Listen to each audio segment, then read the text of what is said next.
सर्वांना नमस्कार. श्री अर्चना ह्या यूट्यूब चॅनलमध्ये मी अर्चना आपल्या सर्वांचं मनापासून स्वागत करते.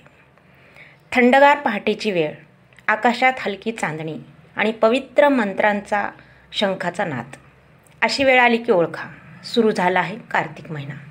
भक्तीचा, पुण्याचा आणि देवकृपेचा काळ. या महिन्यात एक परंपरा अशी आहे जी पापं नष्ट करते आणि मोक्षाचा मार्ग दाखवते, ते म्हणजे कार्तिक स्नान. चला तर जाणून घेऊया या दिव्य स्नानाचं पौराणिक महत्त्व, करण्याची योग्य पद्धत आणि त्याचे अद्भुत फायदे. कार्तिक स्नानाची सुरुवात साधारणपणे अश्विन पौर्णिमा ते कार्तिक पौर्णिमेपर्यंत, म्हणजे पूर्ण महिनाभर फक्त रोज पहाटे स्नान करून विष्णू, लक्ष्मी आणि तुळशीची पूजा, महादेवाची सुद्धा पूजा करतात. असं मानलं जातं या काळात केलेलं स्नान म्हणजे गंगा स्नानाचंही पुण्य देणार आहे. शरीर, मन आणि आत्मा शुद्ध होतात आणि पापाचा नाश होतो.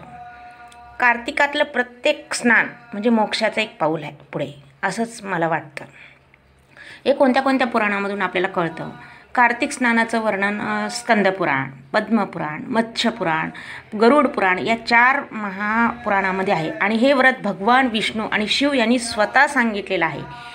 कोजागिरी पौर्णिमेनंतर लगेच वातावरणात एक शांतता येते. सकाळी गार वारा, हलका धूर, पाण्यात पडणारा पहिला दिव्य सूर्यकिरण, हाच तो काळ कार्तिक महिन्याचा. आता प्रश्न पडतो आपल्याला, कार्तिक स्नान इतकं खास का मानलं जातं?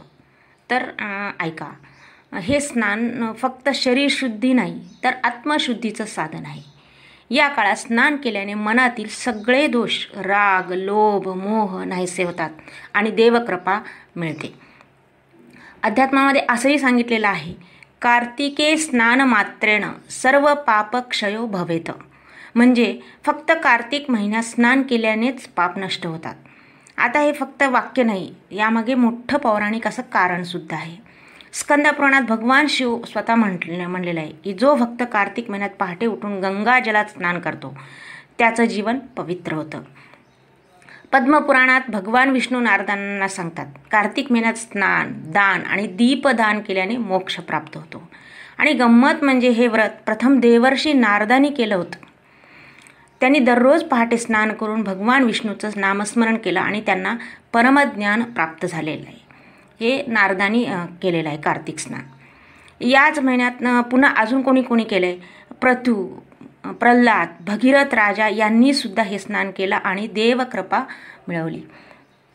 या काळात रोज पहाटे स्नान करून ओम नमो भगवते वासुदेवाय किंवा ओम केशवाय नमः, ओम नमः शिवाय या मंत्राचा जप करायचा. त्याच्या स्नानानंतर आपण तुळशी पूजन करायचं, दीपदान, विष्णू लक्ष्मीचं नामस्मरण. बस एवढं साधं पण इतकं शक्तिशाली व्रत आहे हे. तुळशी पूजेला कार्तिक महिन्यामध्ये अत्यंत शुभदायक मानलेलं आहे. तुळशी पूजा, तुळशी अर्चना करणं फार महत्त्वाचं सांगितलेलं आहे. कार्तिकातलं प्रत्येक स्नान म्हणजे आत्म्याला दिलेली एक नवी ऊर्जा आहे. हा काळ आहे अंधारातून प्रकाशाकडे जाण्याचा. देवाच्या कृपेने मन शांत होतं आणि जीवनात आनंद येतो.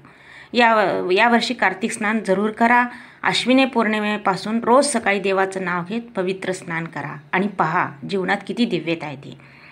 बऱ्याच लोकांना असा प्रश्नसुद्धा पडतो की आता नदी तलावाजवळ जाणं शक्य नाही, मग कार्तिक स्नान कसं करायचं? खरं तर हे कार्तिक स्नान गंगा तीरावरच करायचं असतं. समुद्र स्नान किंवा गंगा स्नान याला अत्यंत महत्त्व आहे. परंतु आता प्रश्न पडतो ना आपल्याला की आता आपण शहरात राहतो, आपण कुठं जाणार आता? तर ऐका, भगवंताला भाव महत्त्वाचा असतो, ठिकाण नाही. होय, कार्तिक स्नान आपण अगदी आपल्या घरातसुद्धा करू शकतो. कसं करायचं ते? सकाळी ब्रह्ममुहूर्तात म्हणजे सूर्योदयाच्या आधी उठायचं. सर्वप्रथम घरामध्ये आपण पाणी जे घेतो स्नानाला त्याच्यामध्ये गंगाजल थोडं मिसळायचं आणि स्नान करायचं. आणि त्याच्यानंतर तेही नाही जमलं तुमच्या गंगाजल तर तुळशी पान टाका, कारण तुळस म्हणजे लक्ष्मी देवीचं रूपच आहे. आणि मी आधी सांगितले की स्नान करताना ओम नमो नारायण किंवा ओम केशवाय नमः हा मंत्र म्हणून म्हणायचा.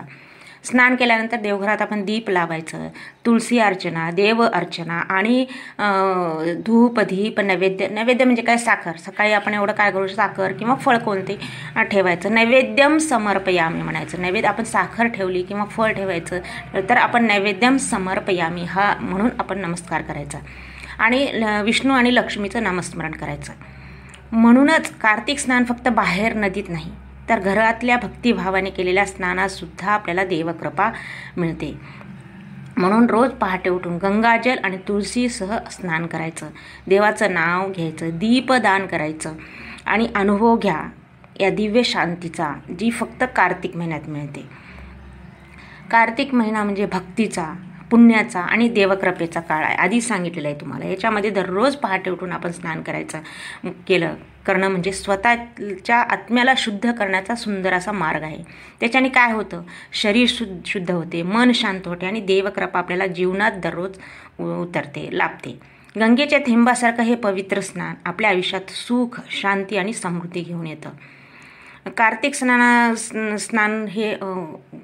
स्नान मी आधीच सांगितलं की कार्तिक स्नान अश्विनी पौर्णिमेपासून म्हणजे कोजागिरीची दुसऱ्या दिवशी जी पौर्णिमा येते, ज्येष्ठ आपत्यास वळायची, तेव्हापासून जे सुरू होतं अश्विनी पौर्णिमा ते कार्तिक पौर्णिमेपर्यंत असतं, म्हणजे महिनाभर असतं ह्याच्यामध्ये. त्याच्यामुळं आपल्याला बेनिफिट असे फायदे भरपूर होतात त्याचे, आपल्याला शरीरालाही होतात, आपल्या ह्यालासुद्धा म्हणजे घरातसुद्धा सुख समृद्धी सगळ्या 2-3 ह्याच्याने आपल्याला फायदे होतात. कार्तिक स्नान केल्यानंतर आपल्याला काय होते, शांती, देवकृपा मिळते. आणि कसं ते घर बसल्यासुद्धा आपण, मी आधी सांगितलेलं की आपल्याला घरी बाहेर जाता नाही तर घर बसल्यासुद्धा आपण करू शकतो. आणि हे पहाटे उठून देवाचं नाव घेतल्यामुळं आपल्याला एक मानसिक समाधान मिळतं, मनशांती मिळते. आणि हे फार सोपं पण आहे घरातल्या घरात करणं, बाहेर शक्य नाही, पण घरातल्या घरात करायला आपल्याला अगदी सोपं आहे. कारण कोणीही करू शकतं, म्हणजे सोप्या पद्धतीने मी सांगितलेलं आहे कसं करायचं, काय करायचं.